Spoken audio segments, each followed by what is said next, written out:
Hey, how you guys doing? We got another World War III update. Been away from the computer the last couple of days. It's been a long 3-day weekend here in the States. But, just because we're not near the computer doesn't mean the news stops, right?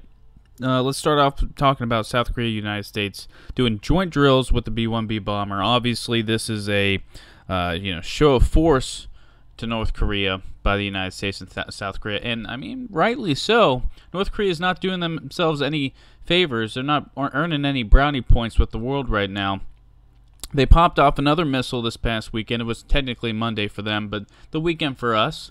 That's their ninth this year. So it's an alarming rate of they're averaging these missiles every week and a half. So they're definitely moving parts in North Korea, because even when a missile test fails, they learn from it. So every test is technically a success when it comes to breaking through with their technology. And North Korea is claiming just that. They've had a string of really successful tests as of late, and it's just not helping with the situation on the Korean Peninsula. After this last test, North Korea warned the United States of a bigger gift package. So at this point, North Korea, they don't really care. Their rhetoric's going to continue to ratchet up. They're seeing how far they can push Trump. Honestly, they've crossed a red line here.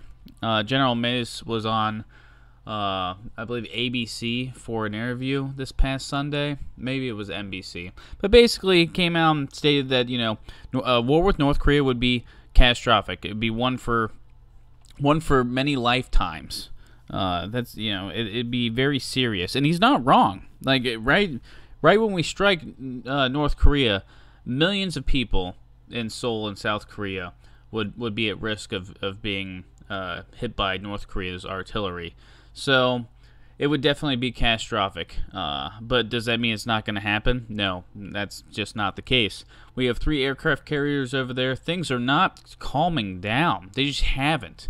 In the past, we've had situations like this, but they would have calmed down way before the line that we crossed. We've got 3 aircraft carriers over there, the THAAD system. North Korea doesn't seem to want to stop. And, Trump has been saying that we would strike North Korea. But now you got Japan, Prime Minister Abe. He's right there with Trump.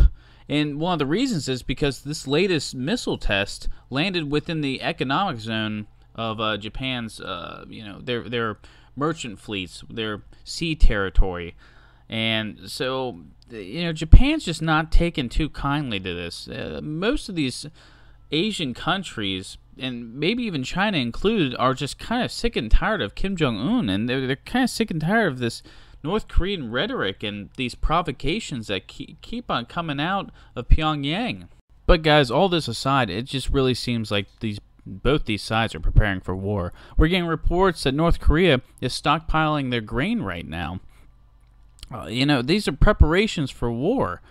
All these fleets heading over the Korean Peninsula. It's a strong show of force. Don't get me wrong, but the U.S. doesn't do this without military action being put into place. Japan's Prime Minister Abe came out and said that they're going to take a more concrete action with the United States on North Korea. And honestly, I don't think it's going to take that long for us to see something more concrete. I don't think it's going to... I think we'll see some more physical confrontation with North Korea fairly soon, because Kim Jong-un, he's pushing Trump's buttons a little too hard here. They're taking it a little too far, and it's gonna make the Trump administration react in some way. And unfortunately, I think that's gonna be in an actual physical confrontation with North Korea. And something that's even scarier is we don't know where China falls on this whole thing. We've had issues with them with the South China Sea. They seem to kind of be backing up us with North Korea, but I mean, we really don't know. All I know, guys, is something's coming to a head here with North Korea. With all the military movements going on, all the rhetoric that's going on, I don't see this ending peacefully. I think we've already crossed that line, that point of no return. and it's getting scary. Honestly, this situation's a quagmire. We don't know where China lands. We don't know where Russia lands. The U.S., South Korea, Japan. We don't know what kind of maneuvers they're going to be planning. If there's a strike that's happening, we know that North Korea is not going to stop their missile tests. But other than that, updates as they come in, we'll definitely let you guys know. We'll be discussing it. So you guys just need to keep on praying, keep your eyes peeled, and stay one step ahead of the globalist.